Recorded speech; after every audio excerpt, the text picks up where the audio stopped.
ಕೃಷಿ ಅನ್ನೋದು ಇವತ್ತು ಅಥವಾ ನಿನ್ನೆ ಹುಟ್ಟಿದಂಥದ್ದಲ್ಲ. ಇದಕ್ಕೆ 10,000 ವರ್ಷಗಳ ಇತಿಹಾಸ ಇದೆ.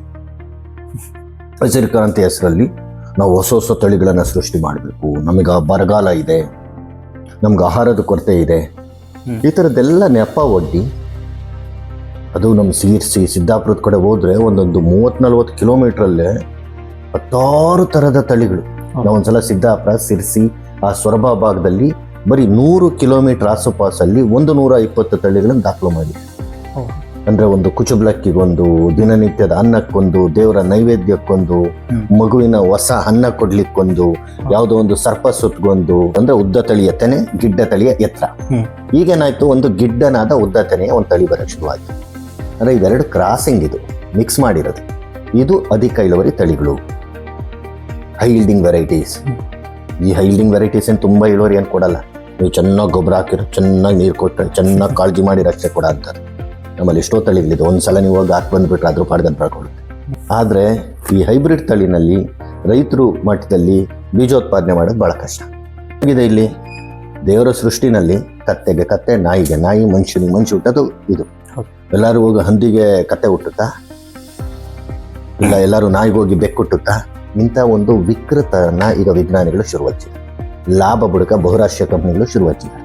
ಏನು ಮಾಡ್ತಾರೆ, ಮೀನಿನ ಗುಣ ತೆಗೆಯೋದು, ಅದು ನೀರಲ್ಲಿದೆ ಸಾಲ್ ಮೀನು, ಅದ್ರ ಗುಣ ತೆಗೆದು ಟೊಮೊಟೊ ಒಳಗೆ ಹಾಕು. ಈಗೇನಾಗುತ್ತೆ, ಟೊಮೊಟೊನ ಜೋಗಲು ಬೆಳಿಬೋದು. ಅಮೇರಿಕಾದಲ್ಲಿ ನಮಗೆ ಗೊತ್ತಿದ್ದಂಗೆ ಅಲ್ಲಿ 3/4 ಬರೀ ಕುಲಾಂತರಿ ಇರೋದು. ಅಲ್ಲಿರೋಂಥ ಮೆಕ್ಕೆಜೋಳಗಳು, ಸೋಯಾಬೀನುಗಳು, ಸೂರ್ಯಕಾಂತಿಗಳು, ಇದೆಲ್ಲ ಕೂಡ ಅದರ ಎಣ್ಣೆ ಆಮದಿನ ರೂಪದಲ್ಲಿ ನಮ್ಮ ಅಡುಗೆಗೆ ಬರ್ತಾ ಇದೆ. ಇದು ಗ್ರಾಹಕರಿಗೆ ಗೊತ್ತಿಲ್ಲ. ಅದಕ್ಕಾಗಿ ಗಾಣದ ಎಣ್ಣೆ, ಸ್ಥಳೀಯವಾಗಿ ನಾವು ಮಾಡಿದಂಥ ಎಣ್ಣೆ ಮತ್ತು ಯಾವುದೋ ಒಂದು ಕಂಪನಿಯ ಅಂಗಡಿಯಿಂದ ತರ ಬಾಟ್ಲಿಗೂ ವ್ಯತ್ಯಾಸ ಇದೆ.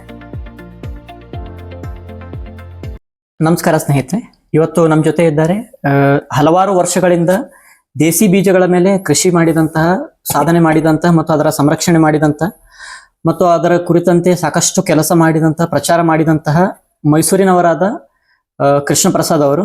ಸರ್, ನಿಮಗೆ ಕಾರ್ಯಕ್ರಮಕ್ಕೆ ಸ್ವಾಗತ ಸರ್.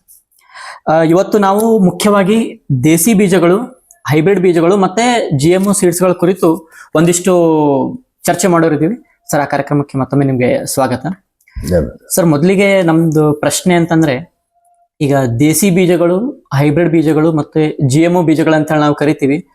ಮುಖ್ಯವಾಗಿ 3 ಬೀಜಗಳು ಅಂದ್ರೆ ಏನ್ ಸರ್? ಅದು ಅಂದ್ರೆ ಯಾವ ತರ?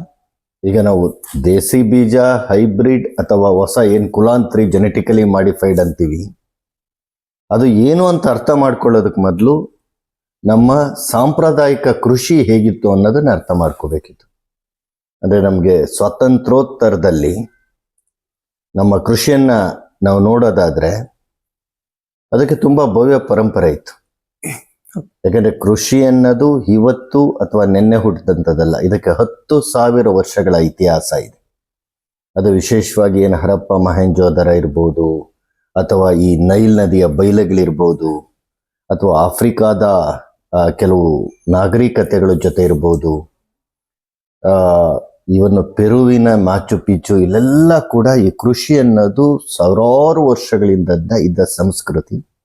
ದೇಶ, ಭಾಷೆ, ಧರ್ಮಗಳ ಯಾವುದೇ ಕಟ್ಟುಪಾಡುಗಳಿಲ್ಲದೆ ಕೃಷಿ ಅನ್ನೋದು ಈ ಭೂತಾಯಿಯ, ಈ ಭೂಮಂಡಲದ ಒಂದು ಅದ್ಭುತ. ಅದು ಈಗ ನನಗೆ ಎಷ್ಟೋ ಸಲ ಅನಿಸುತ್ತೆ, ನಾನು ನೆದರ್ಲ್ಯಾಂಡ್ಸಲ್ಲಿ ಒಂದ್ಸಲ ಇರುವಾಗ ನಮ್ಮಂಗಿನ ರೈತನು ಒಂದು ಸಣ್ಣ ಬ್ಯಾಗ್ ಹಿಡ್ಕೊಂಡು ಹೋಗೋರು, ನಾವು ಸಂತಕ್ಕೆ ಹೋಗೋದು ಒಂದು ಬ್ಯಾಗ್ ಹಿಡ್ಕೊಂಡು ಹೋಗ್ತೀವಲ್ಲ. ಹಾಗಾಗಿ ಕೃಷಿಕರದು ಇಡೀ ಜಗತ್ತಲ್ಲಿ ಅದೇ ಒಂದು ಮಣ್ಣಿನ ಪ್ರೀತಿ, ಬೀಜದ ಪ್ರೀತಿ, ಜಾನುವಾರುಗಳ ಮೇಲಿನ ಪ್ರೀತಿ, ಆ ಥರದ ಇರೋಂಥದ್ದು. ಅಂದರೆ ಈ ಕೃಷಿಗೆ ಒಂದು ಭವ್ಯ ಪರಂಪರೆ ಇತ್ತದು. ಅದು ಜಾಗತಿಕ ಮಟ್ಟದಲ್ಲಿ ಕೂಡ. ನಾವು ಭಾರತಕ್ಕೆ ಬಂದು ನೋಡೋದಾದ್ರೆ, ಭಾರತ ಯಾವತ್ತೂ ಕೂಡ ವೈವಿಧ್ಯದ ತವರು. ಯಾಕಂದರೆ it's one of the mega diversity country. ತುಂಬ ಉದಾಹರಣೆ, ನೀವು ಸೋರೆಕಾಯಿ, ಹತ್ತಿ, ನಮ್ಮ ಬಾಳೆ, ಅಕ್ಕಿ, ಸಾಕಷ್ಟು ಸಿರಿಧಾನ್ಯಗಳು, ಇದೆಲ್ಲ ಜನ್ಮ ತಾಳಿದಿಲ್ಲೇನೆ. ಬದನೆಕಾಯಿ ನಮ್ದು, ಹುಣಸೆಕಾಯಿ ನಮ್ದು, ಮಾವಿನ ಹಣ್ಣು ನಮ್ದು. ಅಂದರೆ ಈ ಕೃಷಿ ವೈವಿಧ್ಯ ಅನ್ನೋದು ಭಾರತದ ಈ ಪುಣ್ಯ ಭೂಮಿನಲ್ಲಿ ಬಹಳಷ್ಟು ಜನ್ಮ ತಾಳಿದೆ. ಮತ್ತು ಇದು ಒಂದೊಂದಲ್ಲ, ಈ ಮಾವಿನ ತಳಿ ಅನ್ನೋದು ಒಂದಲ್ಲ, ಅದು ಏನು ಈ ತೋಟಗಾರಿಕೆ ಬಗ್ಗೆ ನಿಪುಣತೆ ಇದ್ದಂತ ರೈತರುಗಳು ಎಷ್ಟೋ ತಳಿಗಳನ್ನು ಸೃಷ್ಟಿಸಿದ್ದಾರೆ. ಹ್ಮ್. ಹಾಗಾಗಿ ಉತ್ತರ ಪ್ರದೇಶದ ಒಂದು ದಶೇರಿಯಿಂದ ಹಿಡಿದು ನಮ್ಮ ಬೆಂಗಳೂರಿನ ತೋತಾಪುರಿವರೆಗೆ, ನಮ್ಮ ಗುಜರಾತಿನ ಕೇಸರ್ವರೆಗೆ, ನಮ್ಮ ಧಾರವಾಡದ ಆಪೋಸ್ವರೆಗೆ ತುಂಬಾ ವೈವಿಧ್ಯತೆಗಳಿದೆ. ಅದೆಲ್ಲ ಬಿಟ್ಟು ಕೂಡ ನಮ್ಮ ಮಲೆನಾಡಿನ ಅಪ್ಪೆಮಿಡಿ ಇರ್ಬೋದು, ಬಯಲ್ಸೀಮಿನ ಉಳಿಮಾವು ಇರ್ಬೋದು, ತುಂಬಾ ವೈವಿಧ್ಯತೆ ಇದೆ. ಹೌದು. ಇದು ಎಲ್ಲ ಬೆಳೆಗಳಲ್ಲೂ ಇಂಥ ವೈವಿಧ್ಯತೆ ಇತ್ತು. ಅದನ್ನ ಪೀಳಿಗೆಯಿಂದ ಪೀಳಿಗೆಗೆ ಸಾಗಿಸಿ ತರ್ತಾ ಇದ್ರು. ತರಬೇಕಾದ್ರೆ ಏನಾಯ್ತು, ಒಂದು ಸಲ ಈ ಬ್ರಿಟಿಷ್ನವರು ಬಂದು ಈ ಕೈಗಾರಿಕಾ ಕ್ರಾಂತಿ ಅನ್ನೋದೇನು 18ನೇ ಶತಮಾನದಲ್ಲಿ ಶುರುವಾಗತ್ತೆ, ಅಲ್ಲಿಂದ ಇದಕ್ಕೆಲ್ಲ ಗಂಡಾಂತರ ಬಂದಂಥದ್ದು. ನೋಡಿ, ಇಲ್ಲಿ ಒಂದು ಸೆಣಬನ್ನ ಮಾಡ ಅಂಥದ್ದಿರ್ಬೋದು, ಇಲ್ಲ ಹತ್ತಿ ಬಟ್ಟೆಗಳು ಮಾಡ ಅಂತ ಡಾಕಾ ಮಸ್ಲಿನ್ ಇರ್ಬೋದು, ಇಲ್ಲ ನಮ್ದು ಮಚಲಿಪಟ್ನಮು ಇವಿರ್ಬೋದು, ಮತ್ತು ಇಲ್ಲಿದ್ದಂಥ ನೇಕಾರ್ ಇರ್ಬೋದು, ಪ್ರತಿ ಒಂದರಲ್ಲೂ, ಆಮೇಲೆ ಕರಕುಶಲ ವಸ್ತುಗಳಿರ್ಬೋದು, ಎಲ್ಲದರಲ್ಲೂ ನೈಪುಣ್ಯತೆ ಇತ್ತು. ಯಾವಾಗ ಬ್ರಿಟಿಷ್ನವರು ಪರಕೀರು ಬರಕ್ ಶುರುವಾಯ್ತು, ಅವಾಗ ಒಂಥರ ಹೇರಿಕೆ, ದಬ್ಬಾಳಿಕೆ ಶುರುವಾಯ್ತು. ನಿಮ್ ಹತ್ತಿ ಸರಿ ಇಲ್ಲ, ಅಮೆರಿಕದ ಹತ್ತಿ ಚೆನ್ನಾಗಿದೆ, ನಿಮ್ ಬಟ್ಟೆ ಸರಿ ಇಲ್ಲ, ನಾವೇನಿಲ್ಲ ಇಂಗ್ಲೆಂಡ್ ಅಲ್ಲಿ ಮಾಡ್ತೀವಿ, ಈ ಬಟ್ಟೆ ಚೆನ್ನಾಗಿದೆ. ಈ ತರದ ನಮ್ಮ ಕೀಳರ್ಮೆನ, ಹಿಂಜರಿಕೆನ ಶುರುವಾಯ್ತು. ಮತ್ತು ಇಲ್ಲೆಲ್ಲ ನೋಡಿ, ಒಂದು ಆ ತಳಿ ವೈವಿಧ್ಯ ಇತ್ತಲ್ಲ. ಈಗ ಜೋಳದಲ್ಲಿ ನೋಡಿರೆ ಭೋಗಾಪುರ ಜೋಳ, ಹಳದಿ ಜೋಳ, ಬಿಳಿ ಜೋಳ, ಎಷ್ಟು ಸಾವಿರಾರು ಜೋಳಗಳಿದ್ದು ಎಲ್ಲಾನು ಇವತ್ತು ಗುಡಿಸಿ ಗುಂಡಾಂತರ ಮಾಡ್ಕೊಂಡು ಯಾವುದೋ 1-2 ತಳಿಗೆ ಬಂದು ನಿಂತ್ಕೊಂಡಿದ್ದೀವಿ. ಈ ತರ ಈ ಬ್ರಿಟಿಷರ್ ಬಂದ್ಮೇಲೆ ಶುರುವಾದಂತ ಆ ಒಂದು ಏನು ಕೀಳರ್ಮೆ ತರ ಅಂತ, ಇದು ಮುಂದಿನ ದಿನಗಳ ಸ್ವಾತಂತ್ರ್ಯ ಬಂದ್ಮೇಲೆ ಈ ವಿಜ್ಞಾನಿಗಳ ಕೈಗೆ ಬಂತದ್ದು. ಹಸಿರು ಕ್ರಾಂತಿ ಹೆಸರಲ್ಲಿ ನಾವು ಹೊಸ ಹೊಸ ತಳಿಗಳನ್ನ ಸೃಷ್ಟಿ ಮಾಡಬೇಕು, ನಮಗೆ ಬರಗಾಲ ಇದೆ, ನಮ್ಗೆ ಆಹಾರದ ಕೊರತೆ ಇದೆ, ಈ ಥರದ್ದೆಲ್ಲ ನೆಪ ಒಡ್ಡಿ ತಳಿ ಅಭಿವೃದ್ಧಿ ಮಾಡೋಂಥ ಕೆಲಸ ಶುರುವಾಯಿತು. ಅಂದರೆ ನಾವು ಅರ್ಥ ಮಾಡ್ಕೋಬೇಕಾಗಿರೋದು, ಸಾವಿರಾರು ವರ್ಷಗಳಿಂದ ಇಲ್ಲೇ ನೆಲದಲ್ಲಿ ವಿಕಸಿತವಾದಂಥ ಸಾವಿರಾರು ತಳಿಗಳು ಪ್ರತಿ ಬೆಳೆನಲ್ಲೂ ಇದೆ. ಅದನ್ನು ರೈತರು ಪೀಳಿಗೆಯಿಂದ ಪೀಳಿಗೆಗೆ ಸಾಗಿಸಿ ತರ್ತಾ ಇದ್ದಾರೆ. ಅದು ದೇಸೀಯ ತಳಿ, local varieties, traditional varieties, indigenous varieties, ಸ್ಥಾನಿಕ ತಳಿಗಳು, ನಾಟಿ ತಳಿಗಳು, ಜವಾರಿ ತಳಿಗಳು, ದೇಸಿ ತಳಿಗಳು. ಅಂದರೆ ನೂರಾರು ವರ್ಷಗಳಿಂದ ನಮ್ಮ ಅಜ್ಜ ಅಜ್ಜಿ ಅವರು ಬಳಸ್ತಾ ಇದ್ರು, ಅವ್ರ ಮುತ್ತಾತರು ಮುತ್ತಜ್ಜಿ ಬಳಸ್ತಾ ಇದ್ರು. ಅಂದ್ರೆ ಒಟ್ಟಿನಲ್ಲಿ ಪೀಳಿಗೆಯಿಂದ ಪೀಳಿಗೆಗೆ ನಮ್ಮ ಊರಿನ ವಾತಾವರಣಕ್ಕೆ ಬರೋ ಅಂಥದ್ದು ಮೂಲ ತಳಿಗಳು. ಅವನ್ನ ನಾವು ದೇಸಿ ತಳಿಗಳು ಅಂತ ಕರ್ಕೊಳ್ಳೋಣ. ಇದು ತುಂಬಾ ಚೆನ್ನಾಗಿ ದಾಖಲಾತಿಯಾಗಿದೆ. ನೀವು ಬ್ರಿಟಿಷ್ ಗೆಜೆಟಿಯರ್ಗಳಲ್ಲಿ ನೋಡಿರೆ, ಮೈಸೂರು ಪಂಚಾಂಗಗಳಲ್ಲಿ ನೋಡಿರೆ, ಇಲ್ಲ ಹಳೇ ಕಾಲದ ಕೆಲವು ಪುಸ್ತಕಗಳಲ್ಲಿ ನೋಡಿರೆ, ಇವನ್ನೆಲ್ಲ ತಳಿಗಳಿತ್ತು ಅನ್ನೋದು ದಾಖಲಾಗಿದೆ. ತುಂಬಾ ವೆರೈಟಿಗಳಿದು. ಅದು ನಮ್ಮ ಸಿರ್ಸಿ ಸಿದ್ದಾಪುರದ ಕಡೆ ಹೋದ್ರೆ ಒಂದೊಂದು 30-40 ಕಿಲೋಮೀಟರ್ 10 ಥರದ ತಳಿಗಳು. ನಾವೊಂದ್ಸಲ ಸಿದ್ದಾಪುರ, ಸಿರ್ಸಿ, ಆ ಸೊರಬ ಭಾಗದಲ್ಲಿ ಬರೀ 100 ಕಿಲೋಮೀಟರ್ ಆಸುಪಾಸಲ್ಲಿ 120 ತಳಿಗಳನ್ನು ದಾಖಲು ಮಾಡಿದ್ವಿ. ಅಂದ್ರೆ ಒಂದು ಕುಚುಬ್ಲಕ್ಕಿಗೊಂದು, ದಿನನಿತ್ಯದ ಅನ್ನಕ್ಕೊಂದು, ದೇವರ ನೈವೇದ್ಯಕ್ಕೊಂದು, ಮಗುವಿನ ಹೊಸ ಅನ್ನ ಕೊಡ್ಲಿಕ್ಕೊಂದು, ಯಾವುದೋ ಒಂದು ಸರ್ಪ ಸುತ್ತಗೊಂದು, ಈ ತರ ಔಷಧೀಯ ಗುಣ ಇರೋಂಥದ್ದು, ದಿನನಿತ್ಯದ ಬಳಕೆಗೆ ಬರೋದು, ಪರಿಮಳಯುಕ್ತವಾದಂಥದ್ದು, ಇಂಥ ಎಲ್ಲ ತಳಿಗಳು ಆ ಭಾಗದಲ್ಲಿದ್ದು. ಅದೇನೇ ನೀವು ಲಿಂಗಸುಗೂರು ಕಡೆ ಹೋದ್ರು ನಾನು ಅದೇ ಜೋಳದಲ್ಲಿ ನೋಡಿದ್ದೀನಿ, ನವಣೆನಲ್ಲಿ ನೋಡಿದ್ದೀನಿ. ಅದು ನೀವು ವಿಶೇಷವಾಗಿ ಬೀದರ್ ಗುಲ್ಬರ್ಗ ಭಾಗಕ್ಕೆ ಹೋದ್ರೆ ಅಲ್ಲಿ ಇನ್ನೊಂದು ತರದ ವೈವಿಧ್ಯಗಳಿದೆ. ಅಲ್ಲಿ ಸಿಗಂತ ಏನು ಹಸಿರು ಜೋಳ ಇದೆ, ಅದು ಬಹಳ ವಿಶೇಷವಾದಂಥದ್ದು. ಹುಮ್ನಾಬಾದು, ಬಸವ ಕಲ್ಯಾಣ, ಈ ಭಾಗದಲ್ಲೆಲ್ಲ ಒಂದು ವಿಶೇಷವಾದ ಹಸಿರು ಜೋಳ ಸಿಗುತ್ತೆ. ಇದೆಲ್ಲ ಕೂಡ ಆಯಾ ನೆಲದ ವಿಶೇಷವಾದ್ದು. ಇದು ದೇಸಿ ತಳಿಗಳು. ಈ ಹಸಿರು ಕ್ರಾಂತಿ ಬಂದ್ಮೇಲೆ ಏನಾಯ್ತು, ಇಲ್ಲ ನಿಮ್ಮ ತಳಿಗಳು ಸರಿ ಇಲ್ಲ, ಇದು ಬಹಳ ಉದ್ದ ಬೆಳಿತಾವೆ, ಬಿದ್ದೋಗ್ತವೆ, ನಾವು ತುಂಡ ತಳಿ ಮಾಡೋಣ. ಈಗ ಕ್ರಾಸ್ ಮಾಡಕ್ ಶುರು ಮಾಡಿರು. ಒಂದು ತುಂಡ ತಳಿ, ಅದು ತೆನೆ ಉದ್ದ ಇದೆ, ಇನ್ನೊಂದು ಯಾವುದೋ ಒಂದು ಉದ್ದ ತಳಿ, ಅದು ತೆನೆ ಚೆನ್ನಾಗಿದೆ, ಈ ತುಂಡ ತಳಿ ತೆನೆ ಸಣ್ಣದು ಅಂತೇನೋ ಅಂದ್ಕೊಂಡ್ರೆ, ಇವೆರಡನ್ನೇ ಕ್ರಾಸ್ ಮಾಡಿ ಗಿಡ್ಡ ತಳಿ ಮತ್ತು ಉದ್ದ ತಳಿ, ಇದ್ರು ಎರಡು, ಅಂದ್ರೆ ಉದ್ದ ತಳಿಯ ತೆನೆ, ಗಿಡ್ಡ ತಳಿಯ ಎತ್ತರ. ಈಗೇನಾಯ್ತು, ಒಂದು ಗಿಡ್ಡನಾದ ಉದ್ದ ತೆನೆಯ ಒಂದು ತಳಿ ಬರಕ್ ಶುರುವಾಯ್ತು. ಅಂದ್ರೆ ಇವೆರಡು ಕ್ರಾಸಿಂಗ್, ಇದು ಮಿಕ್ಸ್ ಮಾಡಿರೋದು. ಇದು ಅಧಿಕ ಇಳುವರಿ ತಳಿಗಳು, ಹೈ ಈಲ್ಡಿಂಗ್ ವೆರೈಟೀಸ್. ಈ ಹೈ ಈಲ್ಡಿಂಗ್ ವೆರೈಟೀಸ್ ಏನು ತುಂಬಾ ಇಳುವರಿ ಏನು ಕೊಡಲ್ಲ.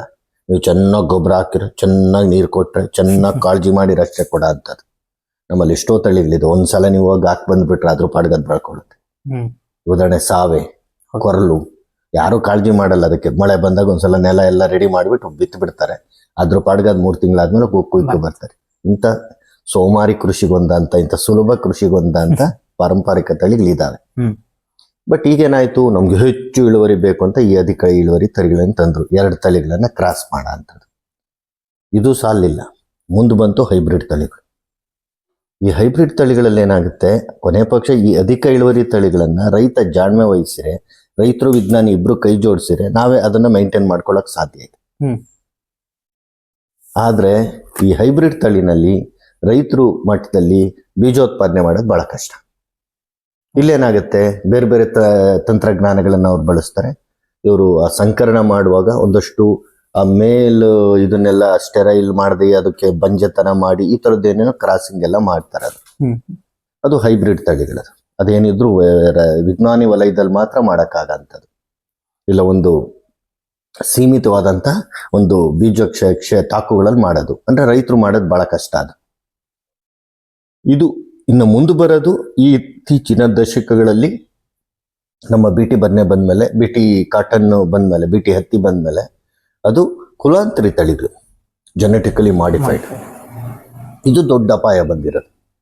ಏನಾಗಿದೆ ಇಲ್ಲಿ, ದೇವರ ಸೃಷ್ಟಿನಲ್ಲಿ ಕತ್ತೆಗೆ ಕತ್ತೆ, ನಾಯಿಗೆ ನಾಯಿ, ಮನುಷ್ಯನಿಗೆ ಮನುಷ್ಯ ಹುಟ್ಟೋದು ಇದು.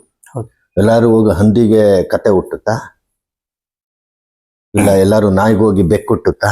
ಇಂಥ ಒಂದು ವಿಕೃತನ ಈಗ ವಿಜ್ಞಾನಿಗಳು ಶುರು ಹಚ್ಚಿದ್ದಾರೆ. ಲಾಭ ಬುಡಕ ಬಹುರಾಷ್ಟ್ರೀಯ ಕಂಪ್ನಿಗಳು ಶುರು ಹಚ್ಚಿದ್ದಾರೆ.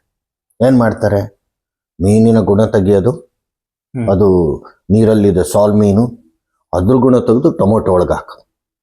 ಈಗೇನಾಗುತ್ತೆ, ಟೊಮೊಟೊನ ಜೋಗಲು ಬೆಳಿಬಹುದು. ಯಾಕೆಂದ್ರೆ ಸಾಲ್ ಮೀನು ತಣ್ಣೀರಲ್ಲಿ ಅದು ಒಂಥರ ಶೀತ ಸಮುದ್ರಗಳಲ್ಲಿ ಇರ್ತದೆ. ಆಮೇಲೆ ಏನಾಗುತ್ತೆ,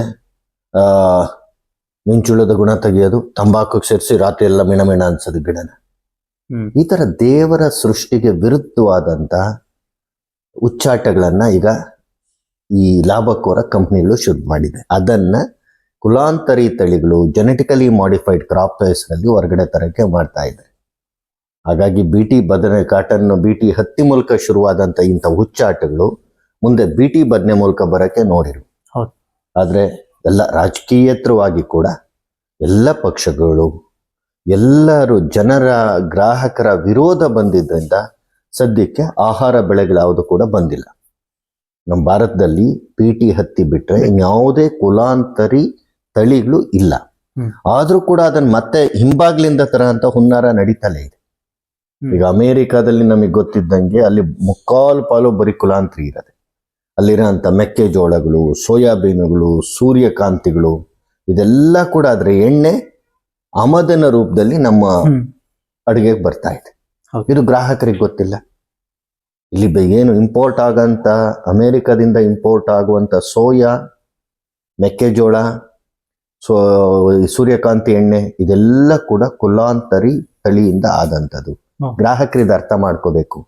ಯಾವುದೋ ಒಂದು ಹೊರಗಿನ, ಅದಕ್ಕಾಗಿ ಗಾಣದ ಎಣ್ಣೆ, ಸ್ಥಳೀಯವಾಗಿ ನಾವು ಮಾಡಿದಂಥ ಎಣ್ಣೆ ಮತ್ತು ಯಾವುದೋ ಒಂದು ಕಂಪನಿಯ ಅಂಗಡಿಯಿಂದ ತರ ಬಾಟ್ಲಿಗೂ ವ್ಯತ್ಯಾಸ ಇದೆ.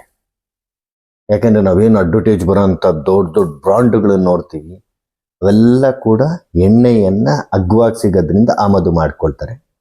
ಅದನ್ನ ಚಂದದ ಬಾಟ್ಲಲ್ಲಿ ತುಂಬಿ ಕಳಿಸ್ತಾರೆ. ಹಾಗಾಗಿ ನೀವು ಒಂದು ಗಾಣದ ಎಣ್ಣೆ ತಗೊಳ್ಳುವಾಗ ಇಲ್ಲಿ ಸ್ಥಳೀಯ ಜವಾರಿ ತಳಿಗಳನ್ನು ಉಳಿಸಕ್ಕೆ ನೀವು ಕಾರಣಕರ್ತರಾಗ್ತೀರಾ, ನಿಮ್ಮ ಕುಟುಂಬದ ಆರೋಗ್ಯವನ್ನು ಕಾಪಾಡ್ತೀರಾ ಮತ್ತು ಒಂದು ತಳಿಯನ್ನು ಉಳಿಸಿದ್ದೀರಾ. ಏನೋ ಅಗ್ಗವಾಗಿ ಎಣ್ಣೆ ಸಿಕ್ತು ಅಂತ ನೀವು ಹೋಗ್ತಿದ್ದಂಗೆನೆ ನಿಮ್ಮ ಆರೋಗ್ಯನೂ ಹಾಳಾಗೋಗಿದೆ. ಇನ್ಯಾವುದೋ ಒಂದು ಕುಲಾಂತರಿ ಕೃಷಿ ಕಂಪನಿಯ ಕೃಷಿಯನ್ನು ನಾವು ಪರೋಕ್ಷವಾಗಿ ಬೆಂಬಲಿಸ್ದಂಗೆ ಆಗ್ತದೆ.